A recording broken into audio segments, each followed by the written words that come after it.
All right, welcome everybody to this week's Good Egg Live. I am so excited to have Adam Carroll here, who I had the pleasure of meeting in person this past weekend and hearing him speak not once, but twice up on the stage. Your keynote was just incredibly powerful. He did this activity in the audience that I've never seen before that brought everybody into the room just like wrapped with attention.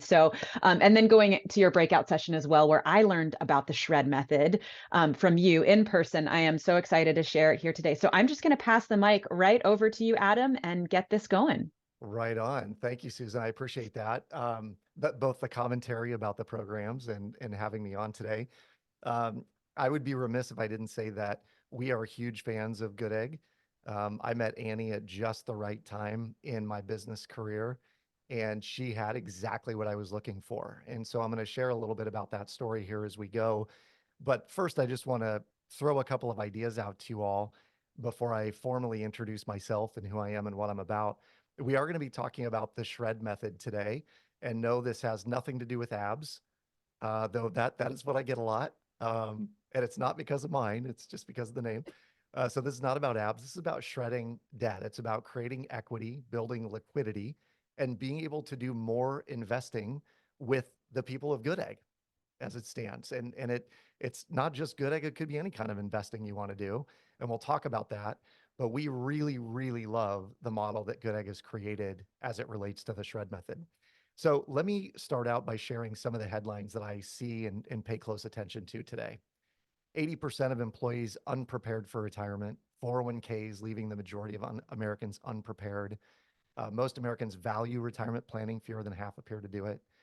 Unprepared our flawed retirement system, and half of Americans don't have enough retirement savings, new studies show. Now, here's the challenge.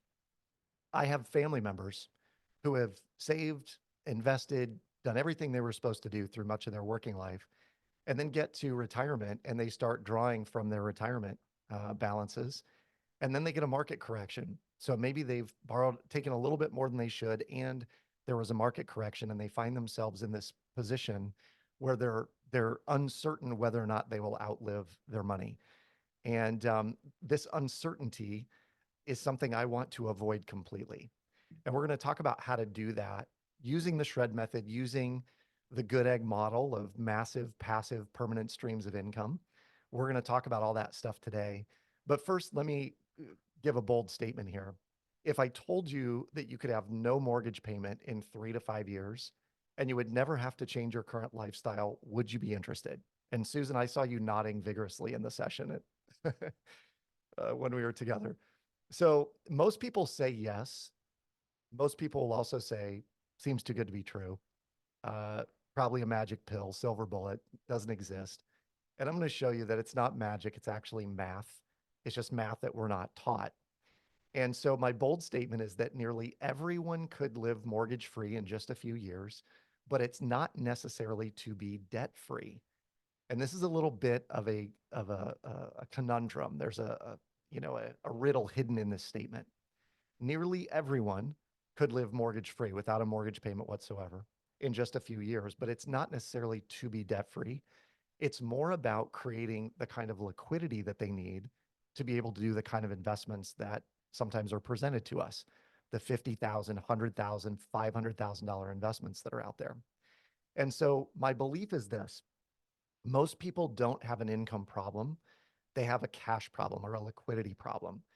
And to dial into this, double click on this just a little bit, people don't have an income problem because we are underwritten for the loans that we have based on our income, based on our debt to income ratio. So the bankers have already said, no, you can afford this car payment or you can afford this house payment. The challenge is that traditional financial planning or logic would say anything left over from making those monthly payments should go into savings and investments. And what that does is that creates a liquidity challenge when someone like Susan presents this opportunity to put $50,000 in a syndication. And a lot of folks would look at that and go, I don't know where that would come from. And so what I'm going to do is I'm going to share with you how this came to be for me, how it comes to be for hundreds of our shredders out there, and how you can do the same. And as Susan mentioned, I am all about questions. So as we go through this, know that if there are questions that come up, and there will be, I'm more than willing to answer those.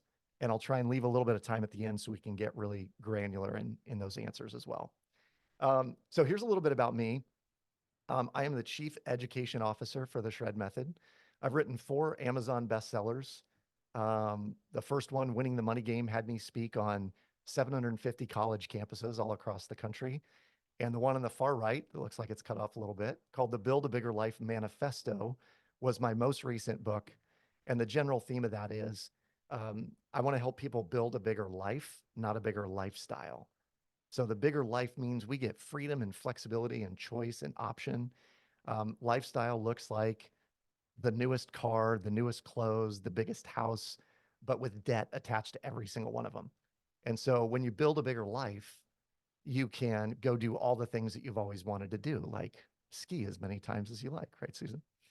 Um, I've done a couple of TEDx events. One of my TED Talks was at the London Business School, and it has garnered over 6 million views on YouTube and TED.com. So if you want to go check that out, just Google my name, Adam Carroll, plus TED, and you'll find it right away. The talk itself was about a game of Monopoly that I played with my kids with real cash on the table. So imagine playing a $10,000 cash game of Monopoly with your 6, 8, and 10-year-old and the lessons you might learn from that. And then last but not least, I did a documentary on student loan debt called Broke, Busted, and Disgusted. And I was the writer and producer on this. We sold it to CNBC in 2017. And today you can watch the documentary at brokebustedDisgusted.com. It's a great watch if you have teenage kids or preteens who are thinking about college. And we talk about the costs and the repercussions of student loan debt. And so that's me in a nutshell. I got 3 amazing kids, an amazing wife. We've been married for 24 years, and we live what I like to think is a super big life. Here's where it started. My wife and I bought this home when my daughter was the only child that we had. We paid $175,000 for this split foyer home in Des Moines, Iowa. And we're there for, gosh, about 6 years, I guess. And not long enough that we had 2 more babies, and we fully outgrew this house. And it was in the winter of 2010 that my wife and I got into an argument. And I'm sure it's because we were just very close together that weekend, and there was lots of snow outside. And I went for a drive, and I found this house, which ended up being our dream home in a dream neighborhood. It was like 3,200 square feet with an unfinished basement of about another 1,800 square feet. And we just absolutely love this house. We managed to make an offer. We got accepted. We moved in, did a rent back from the owner. And after about 4 to 5 weeks of going through underwriting, my mortgage lender said, Adam, I'm sorry, we can't verify your income. And so there we sat in this home, renting back from the owners. And one night my wife was in tears and said, Adam, they're going to kick us out of this house. And she said, candidly, I blame you for this. And I really want you to figure this out. And so long story short, I swallowed my pride. I called my father-in-law. He co-signed on the mortgage. 9 months later, I got my name on the loan, took him off. And I was introduced to something called the Shred Method.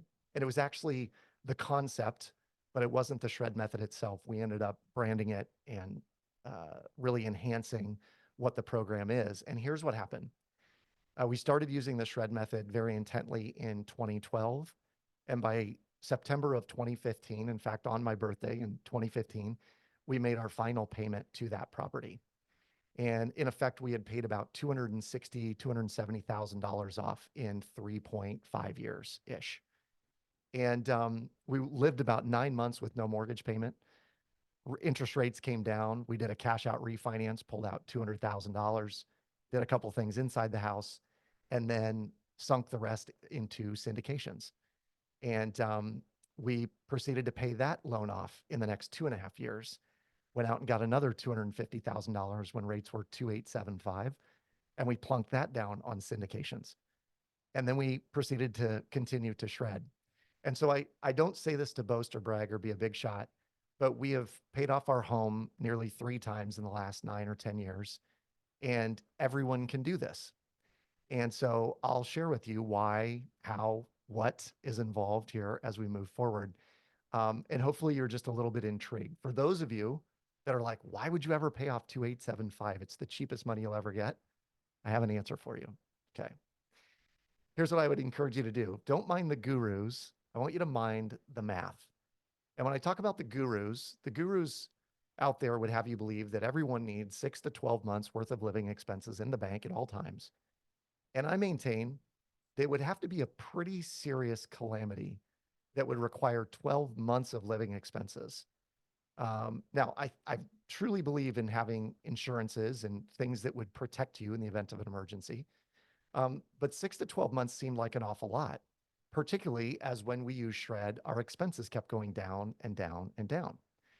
And so we make a distinction between available money and accessible money. And available money is money you could go to the bank and pull it out and swim around on it on your kitchen floor or whatever you want to do with it. Accessible money is money that you could gain access to. It might take you a few days, but this could be home equity. It could be a business line of credit, personal line of credit, could be credit cards, but it's accessible. And we're going to talk about what those accessible buckets can do for you and how we can leverage that against some of the debt that we already have. Here is the key to this working, y'all.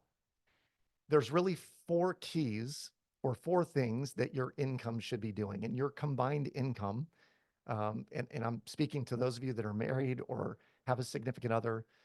Those of you that are single, it might be your total income or any side hustle income that you're using. But your combined income should do 4 things, and these are worth noting. So your combined income should cover your costs. And what I mean by that is it's got to pay your expenses. Most people are pretty good about that. It should destroy debt. And I will speak at a very broad stroke level here and say that most people are not great at destroying debt. They get very comfortable with debt. They use debt effectively. The challenge is that many people that use debt effectively throughout their life get to the age of 55 or 60 or 65 or 70 or 75 and still have the debt.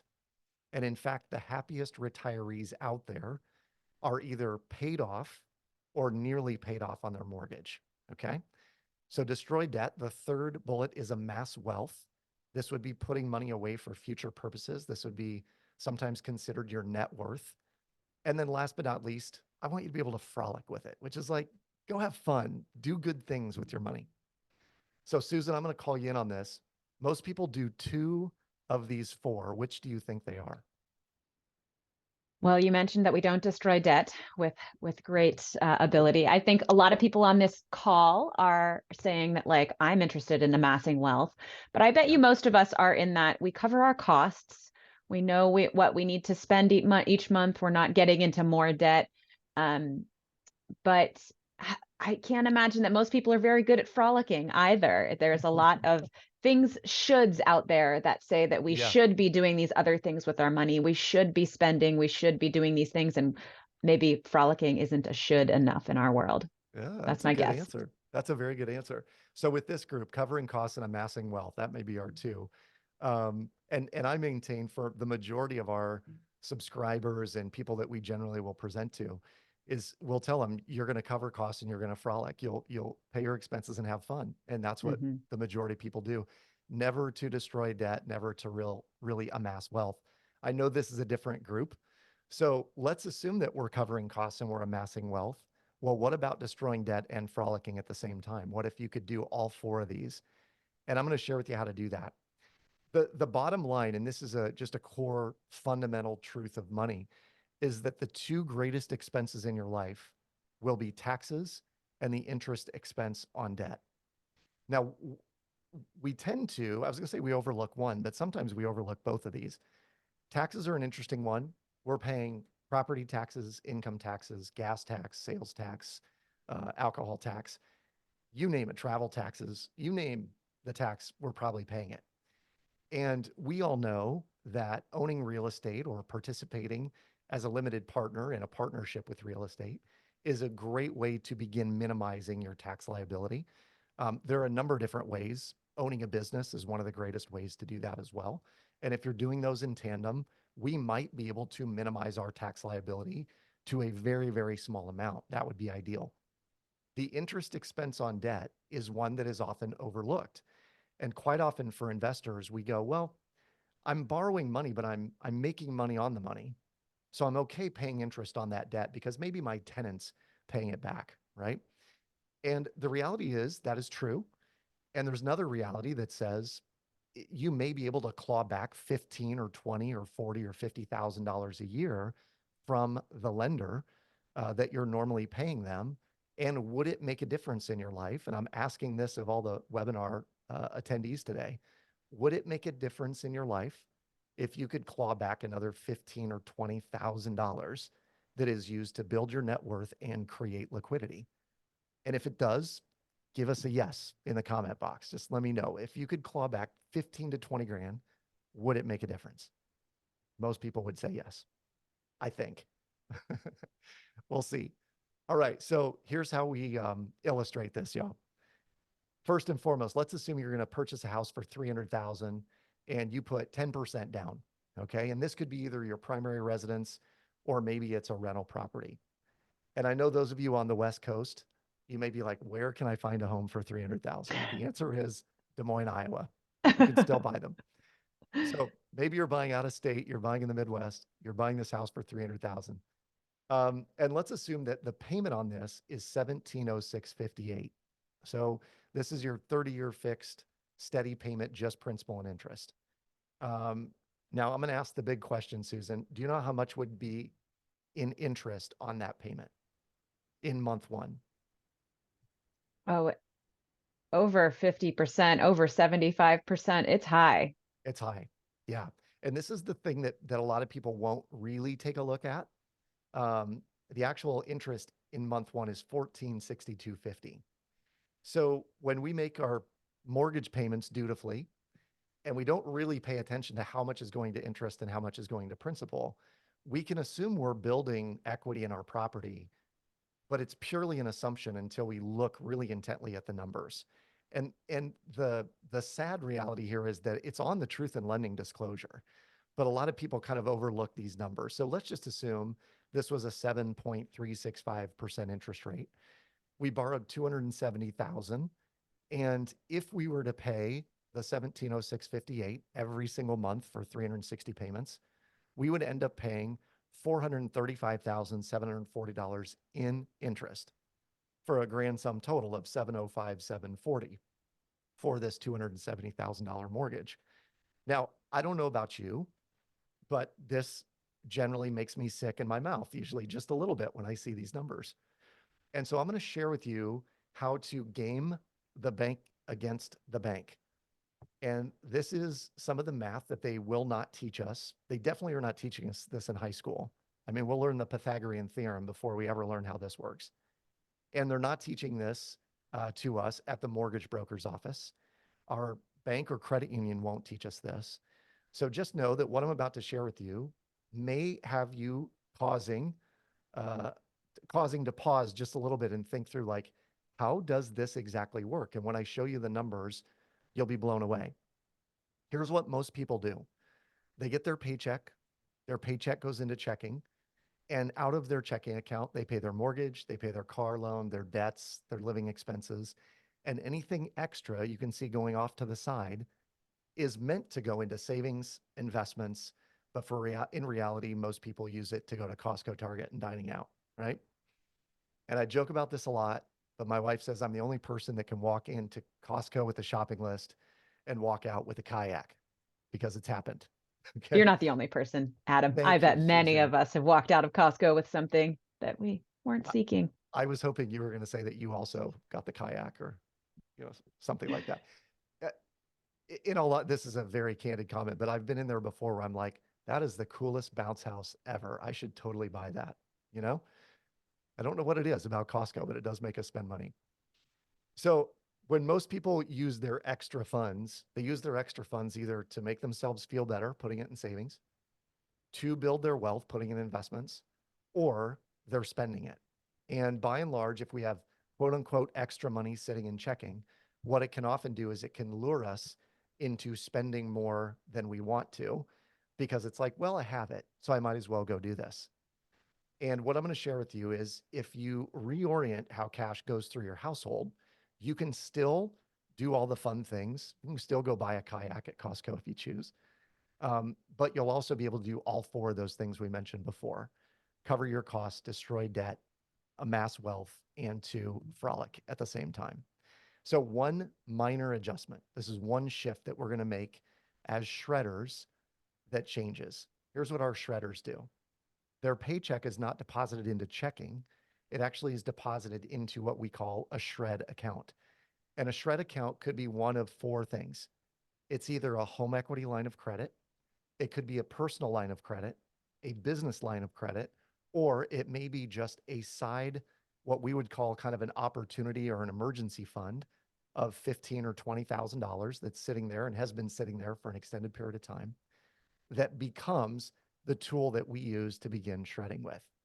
And out of that shred account, just like normal, we're going to pay our mortgage payment, the regular monthly mortgage payment. We're going to pay our car loan. We're going to pay our debt payments, pay our living expenses.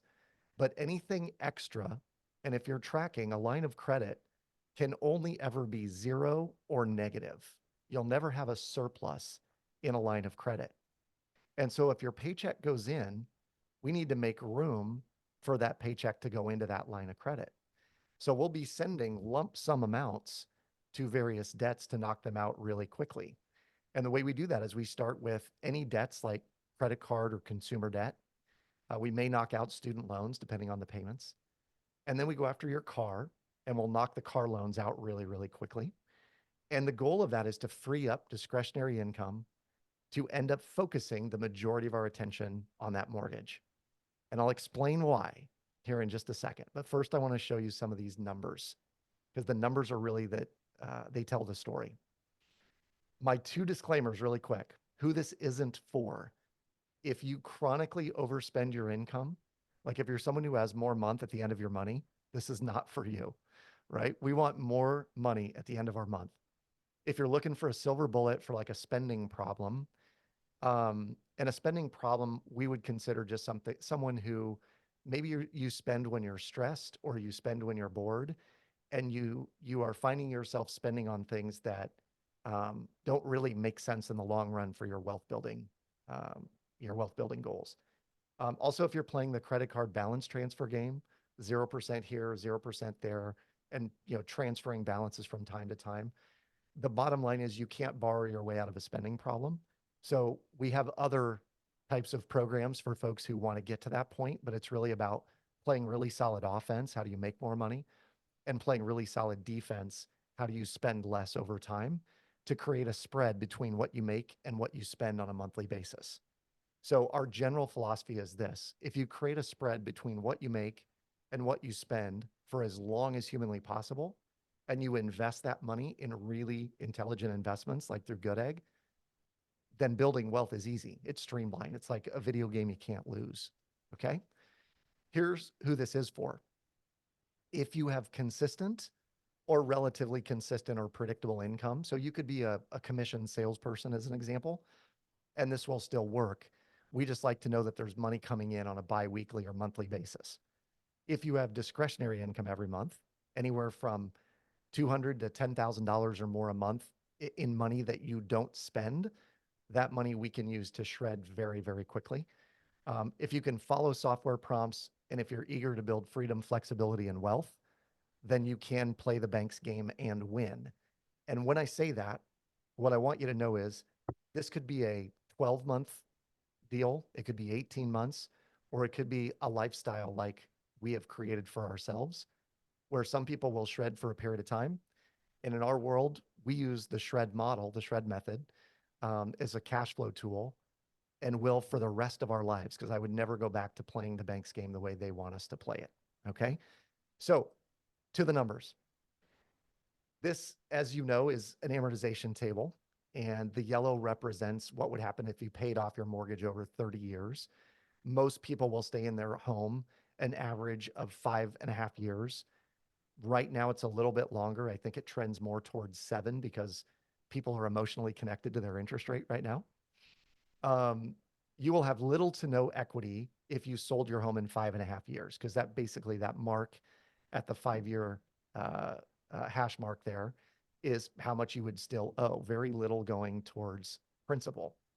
And the way we describe this is if you're relatively new in your mortgage and we set a traffic signal over the top of an amortization table, the first 10 years are red light, meaning the majority of your money is going to interest, not to principal. The second 10 years are yellow light, some going to principal, some going to interest.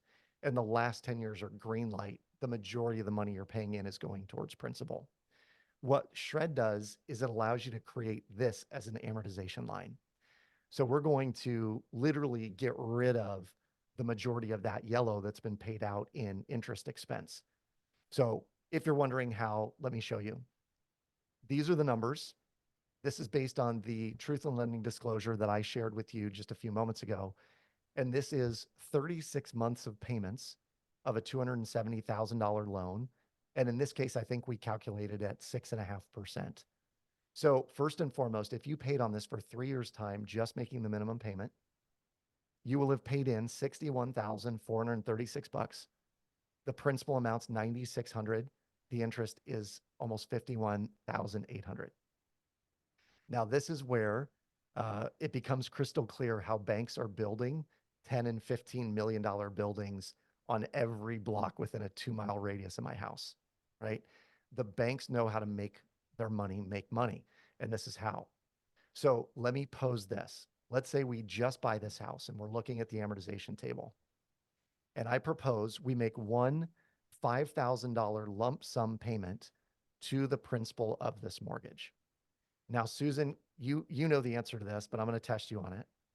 Where might that $5,000 lump sum payment come from? From the extra income that I have every month, maybe spread throughout the year even. So I don't even have to think about like, oh, just this month, how can I find an extra 5,000? But like over the course of the full year, that's barely $10 a day, I bet. That's exactly right. And if someone is like, well, where would I get it from right away? It would be that home equity line of credit, business line of credit, personal line of credit. Remember, the line of credit can only ever be zero or negative, and our income has to have a bucket to go into. So we need to make room in the bucket for the income to drop in. So this $5,000 one-time lump sum payment, we're going to drop against the principal of this mortgage. And our goal is to do it as early as possible. So let's assume these four things are in play, and I'm going to describe each one in detail. So if you took 270,000 times 6.5%, it would equal 17,550. You divide that by 12, it equals 14,6250, or the amount of interest that is charged on your mortgage in month one. Okay. So we can calculate how much interest is charged every single month because it's all based on what the balance of our mortgage was on the last day of the previous month. But if you made one lump sum payment of $5,000 to the mortgage, it would bring the overall principal balance down to $265. And the interest, using the exact same calculation as in letter A, would be $1,435.42. That is illustrated closely at letter B. Okay. But to get to payment 21 in this instance, it would cost you $35,838.18 in payments, or 21 times 170658, which was the payment. Okay. So let's assume that it took you 4 months to pay down that $5,000. Now I'm oversimplifying that because it actually won't take that long. But let's assume it took you 4 months, meaning you had on average about $1,250 a month in discretionary income. The interest expense on that $5,000 would be $115.07. Simple interest math. $5,000 times 7% equals 350 divided by 365 times 4 months or 120 days equals 115.07. Okay. So here's the question. Would you pay $115 in interest to borrow $5,000 to save you $35,838? Kind of a no-brainer. And with Shred, what this does is it shows you through a piece of software and an algorithm how to do this week after week, month after month, year after year. And when you do it week after week, month after month, what happens is 30 years gets shrunk down to somewhere between 3 and 7 years for the average user. Our traditional shredder is done in 4.2 years with their mortgage and all their debts. So my wife and I, in doing this multiple times, we live by a philosophy, which is if you do for 2 years what most people won't do, you can do for the rest of your life what most people can't do. So imagine the power of shredding for 24 months, creating a massive amount of equity in your property, having the liquidity there available to you in a line of credit, and then deploying that line of credit into something that earns you significant returns paid out quarterly, monthly, quarterly, or annually. And by the way, you're going to get your principal returned to you when that property or that deal dispositions. It's really powerful. So as a reminder on the math on this, one lump sum of $5,000 would save you $30,000 in interest you would have otherwise paid. And this is the power. When I talk about clawing back some of the interest that we're sending to our mortgage company, that is truly in effect here. In addition, when you do that, now this may not seem like a big deal, but in payment number one, $244 was going towards principal. The very next month after putting $5,000, look how much is going towards principal, $273.40.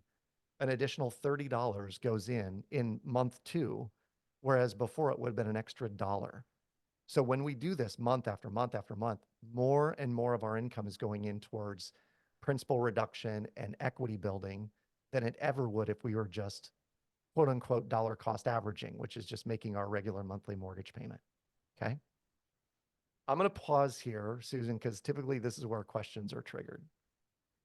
Are we seeing any? Yeah, it makes me think about just the long-term impacts of this too. I mean, $30,000 is a big deal. Basically, you're making that, you're saving that from just one $5,000 payment. But because I'm glad you go into the depth of the math here. And I encourage everybody to come back to this video and like pause this and listen to it. I know my brain wants to say like, I'm going to build that spreadsheet too and play with it as well, because it feels like, is this worth it? So can you tell me about like setting up these accounts and moving the money around? How simple can this be? And like how soon, how soon can you feel that like I'm able to invest that now and I can see the difference in interest rates? Because that's what we're playing here, that interest rate difference game.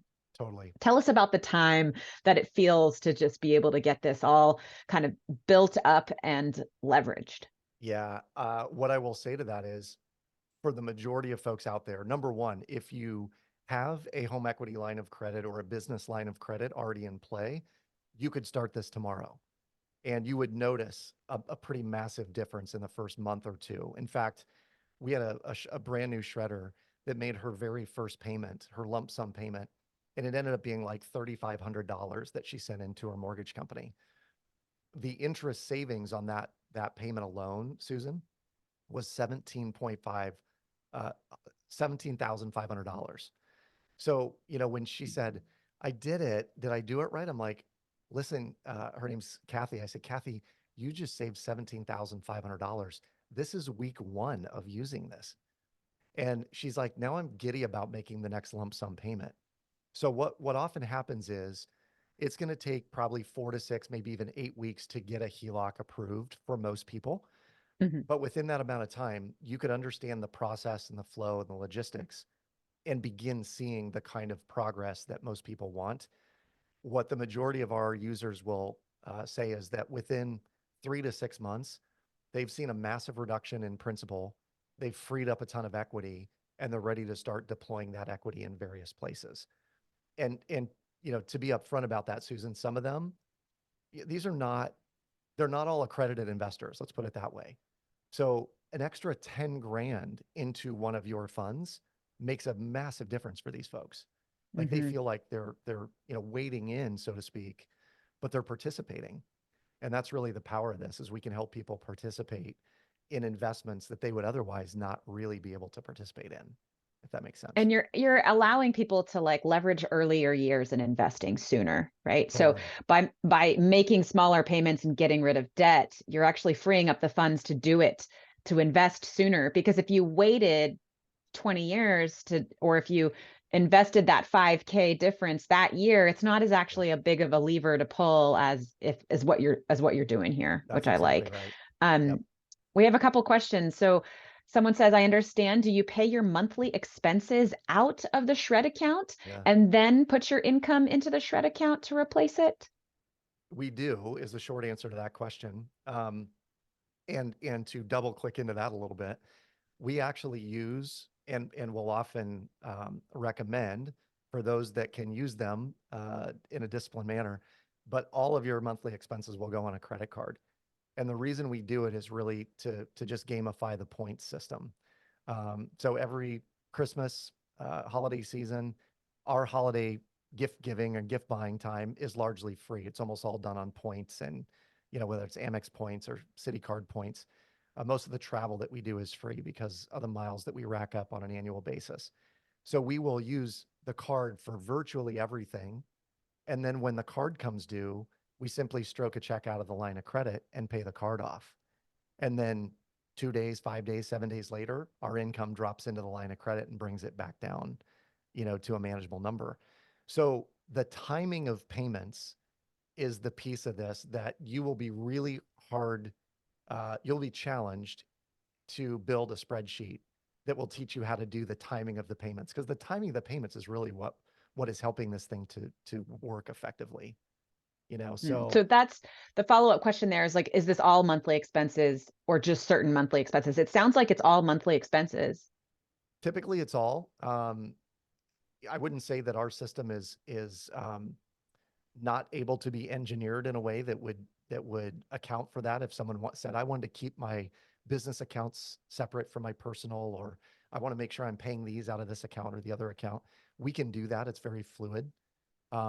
The intent of Shred is really to help create a projection tool to show you what's possible and then tell you what to do along the way, down to the penny. And I'll show you, if you don't mind, Susan, a little bit more about how that all works. So, what shredders do, I mentioned they have a shred account. The shred account could be a HELOC. And people will say, well, how much does that HELOC need to be? The answer is it needs to be about 1.5 to 2 times whatever your monthly take home pay is. So if you're bringing home $5,000 a month take home, it really ought to be about $7,500. If it's 10 grand a month in take home, ideally we'd like to see it at 15 to 20 grand. And the more you have available, don't be afraid to go out and get a HELOC for $100,000. We'll just cap it at 20 or 25 grand that we're going to use at any given point in time. So our goal is to not only deploy Shred, but to have liquidity there for you to do the next Goodegg deal that comes along. That's an absolute winner, right? So our in essence, we're turning about every $100 that we're putting it against our mortgage into hundreds of dollars in interest saved that we're just clawing back from that lender over the amount of time you would normally pay it back. Okay. Now don't make fun of me, but I was a graphic design student in college. I aced squares and triangles, y'all, and colors. I was really good at basic colors. So the equity in your property, let's say you've got 5 to 10 grand in equity, and the debt, the red part of this house is your mortgage. All we're going to do is we're going to turn the green into a home equity line of credit. The red is still the debt. That's still a mortgage. And the way that I create a distinction around these two is the home equity line is basically a two-way street. Money goes in, money comes out. A mortgage is a one-way street. Money only goes in and it only comes out if you do a cash out refinance or you sell the property. So what we want is a two-way street. We want to be able to leverage and deploy the equity we have in our home. What most people do when they get a line of credit or a HELOC is they use it to build a patio. They use it to buy a four-wheeler or a boat. They might take a vacation with it. And then they make monthly payments on that line of credit for the next 10 or 15 or 20 years. And what I would tell you is you are playing the bank's game exactly the way the bank wants you to play it. And what all we're doing is we're saying, you're going to give us this line of credit anyway. Why don't we play the game the way you would play the game? Which means that our income is going to begin cycling through that home equity line of credit. And our checking account effectively just becomes a pass through to the home equity line.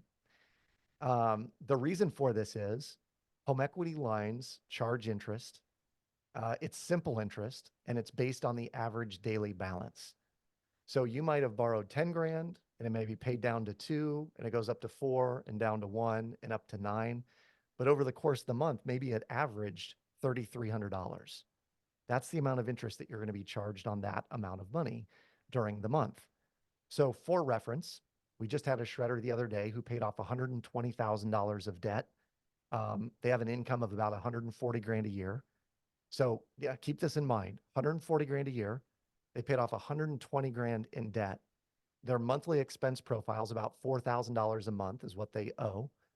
And the interest expense on their line of credit at the end of the year was $785. So this is the power of the income cycling through and paying on the average daily balance.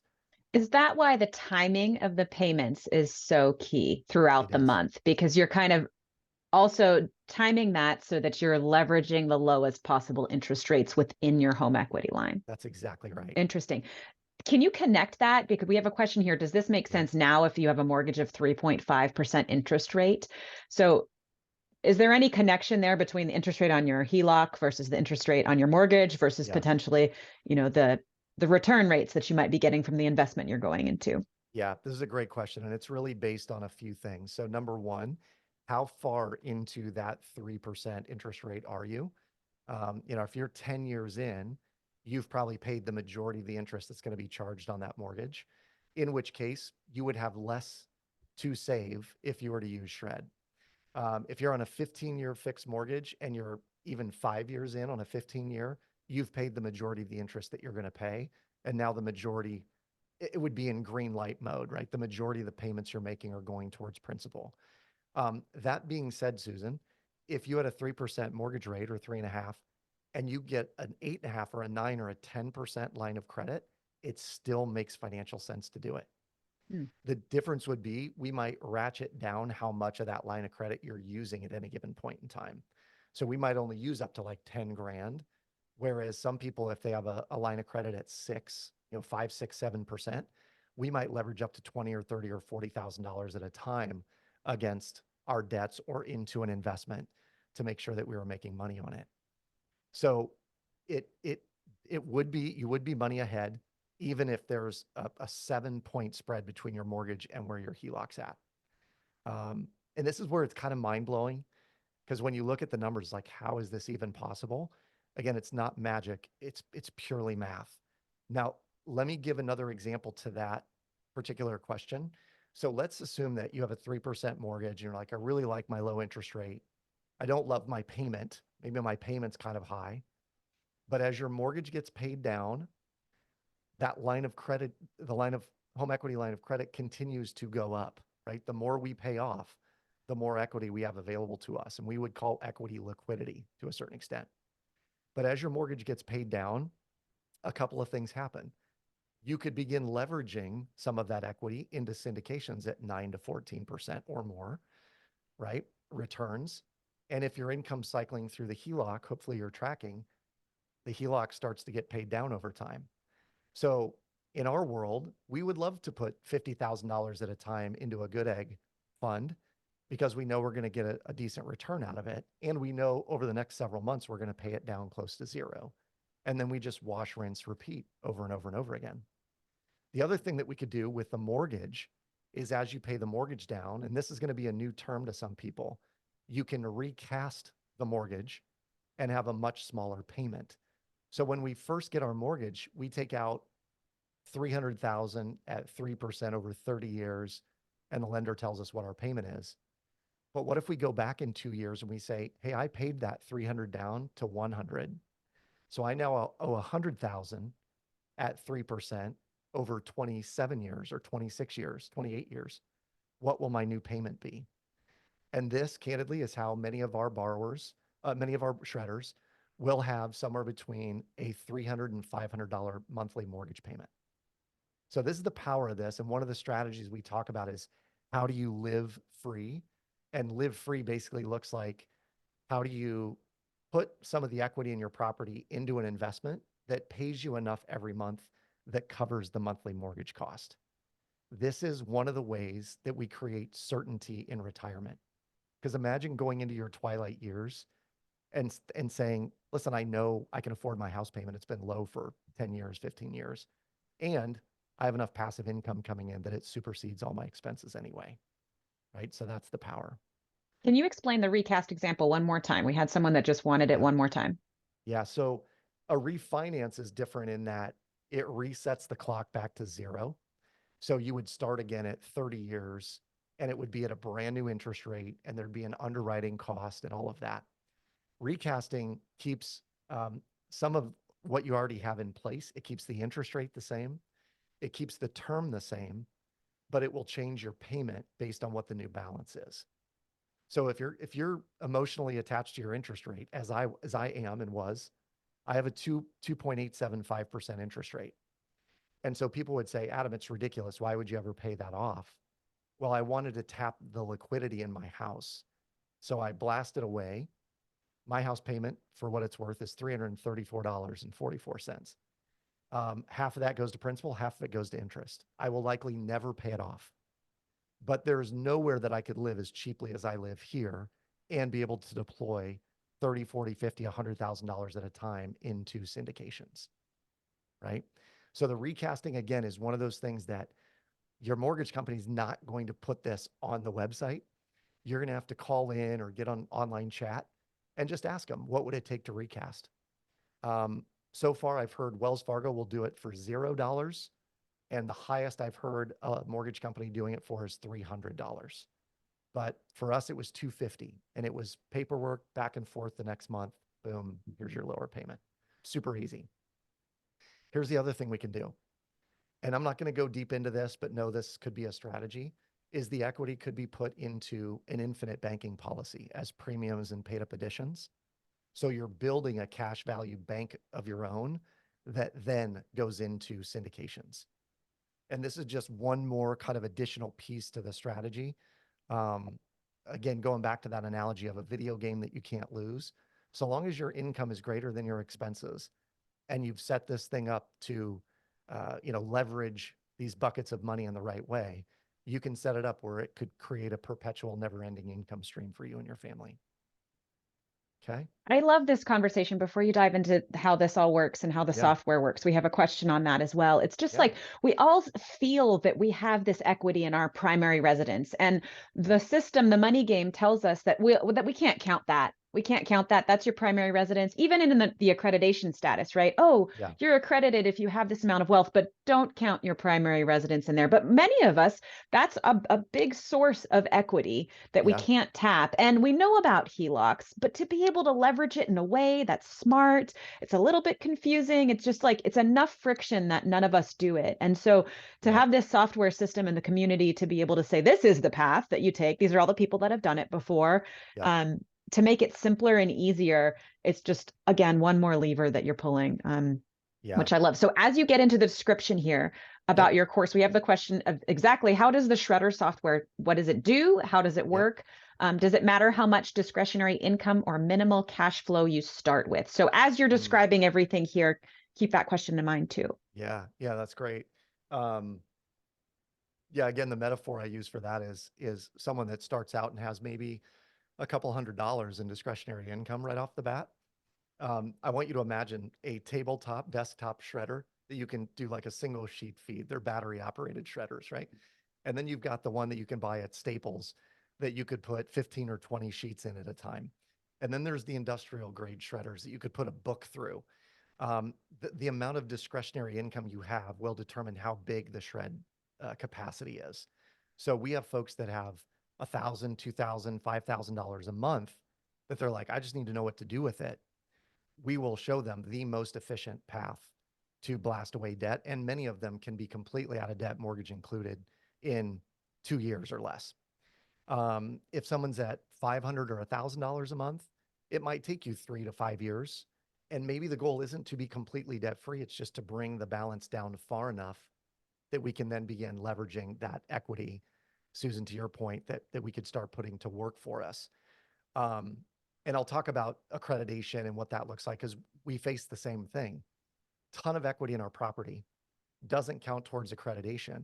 So we had to start segmenting some of that money out at a time and putting it into investments that would show up as liquid liquid investment Good availability. point. Good point. And I would add on to that, Adam, that I Yep. personally, as a limited partner investor, have the difficulty or problem that I'm getting some of my returns into a bank account, but they're small enough that I can't Yep. redeploy them instantly Yep. into my investments.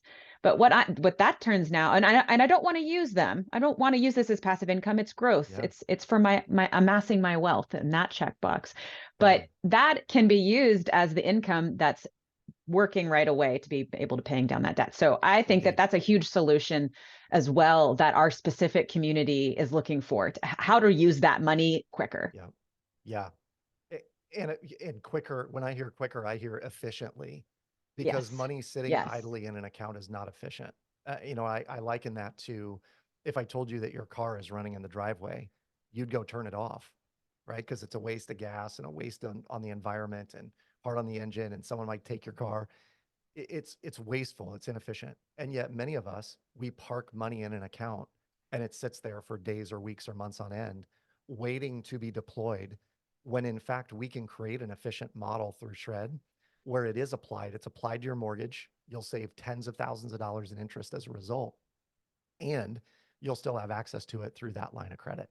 So here's what the Shred method is. And I want to be mindful of time, but Shred is a course where we teach you all of the ins and outs of how this works, the math, how to travel for free, how to raise your kids in this environment so they understand the process. Because I really want to highlight this. Imagine a 25-year-old buying their first property and being mortgage free by 28. That's possible. And then they go on to deploy and leverage that equity in a variety of different ways to build their wealth. We're talking about changing a family's financial tree forever by using this. It's a community of people. We have hundreds of shredders that are using the system. We get somewhere between 4 and 5 dozen on a monthly basis that jump on Zoom calls with us. And we do Q&As, we do topical calls. We love the Goodegg model, where this is about education. So we've had Jason from the community come in and talk to us. We'll no doubt have Susan and Annie and Julie on from time to time. The software is part of the program. It guides your weekly cash flow. So the software, I want you to, this is a great analogy, is I want you to imagine that, you're looking for the perfect tool to lose weight. People go to Noom, or they go to Weight Watchers, or they go to, well, now they go to Ozempic, but that's beside the point. But they go to an app, right? And I've heard Noom, people love Noom. And all Noom is a behavior modification tool. You could do the same thing without Noom. It's just Noom helps you reorient your behavior towards the proper, the proper path.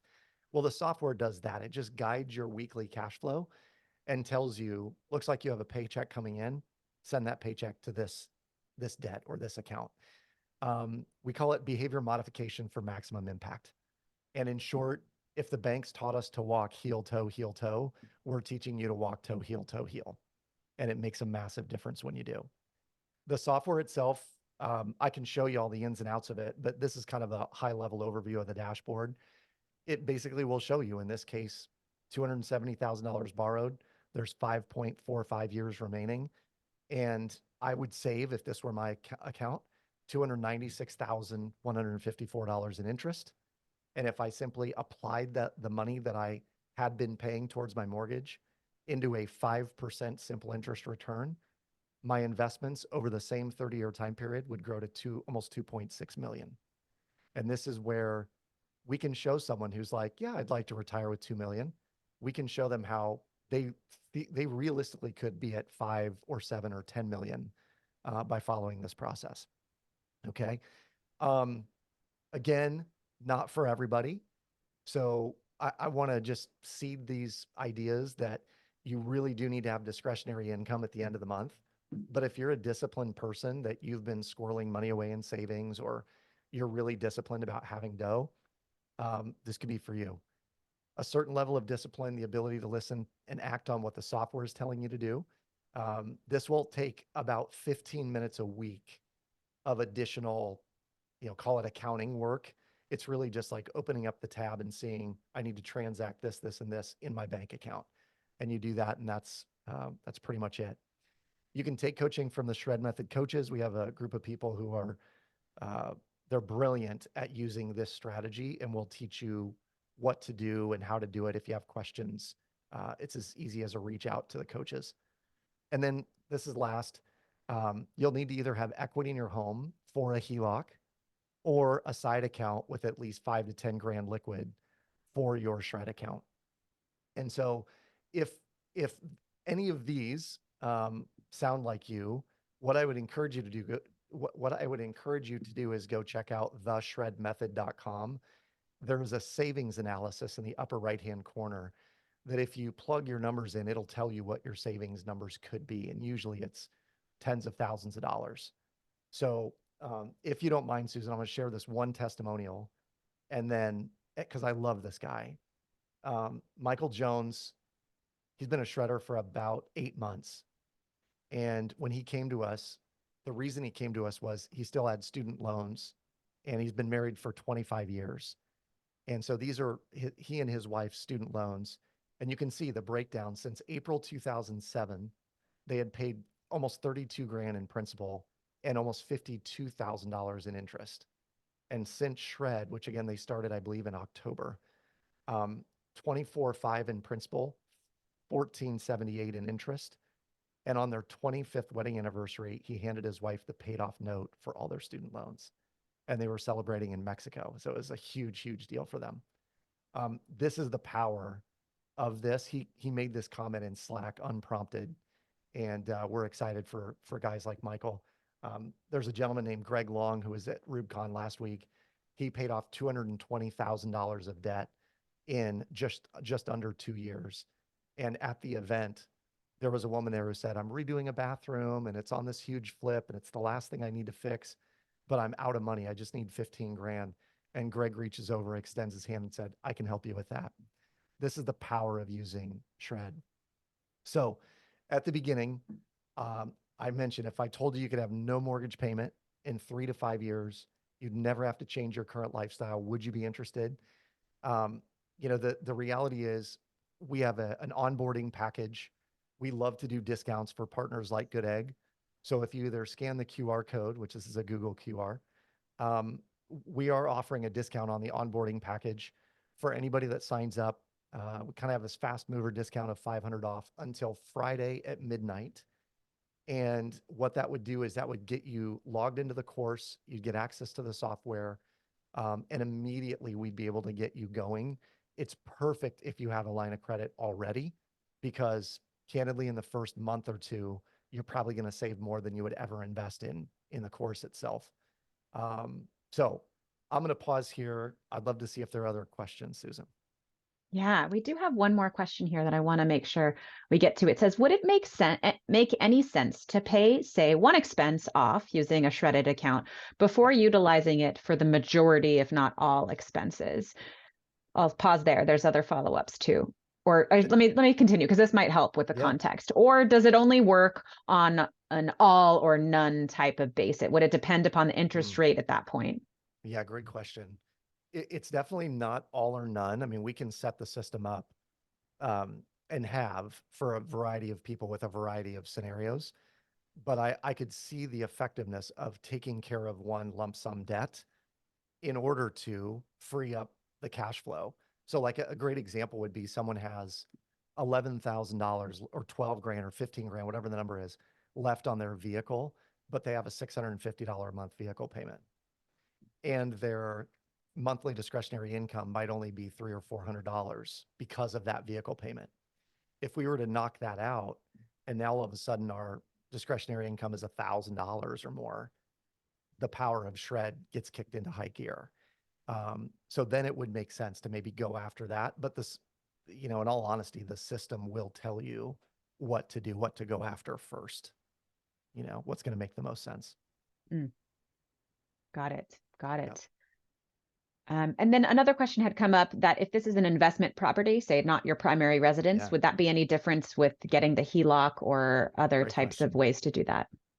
Yeah, we've started working with a lot of investors because they'll have somewhere between 1 and 5 properties or more. We have one shredder who has 70 properties. His account is a behemoth.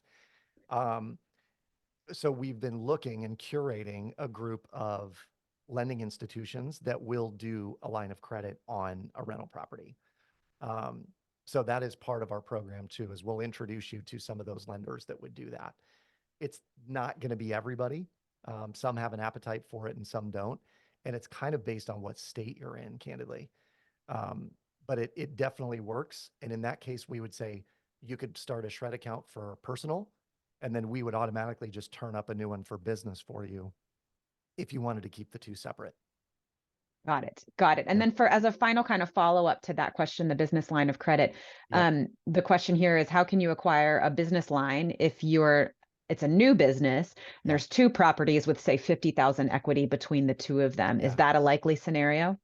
It could be likely more often than not if you went into your banker that's holding the business bank account. So I'm assuming that this would be like an LLC that has a bank account.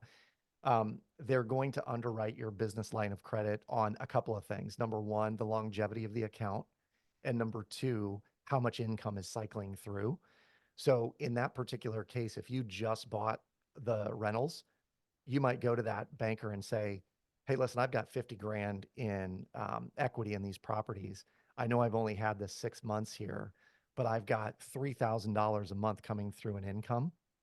Could I get 10 grand or 15 grand available on a business line?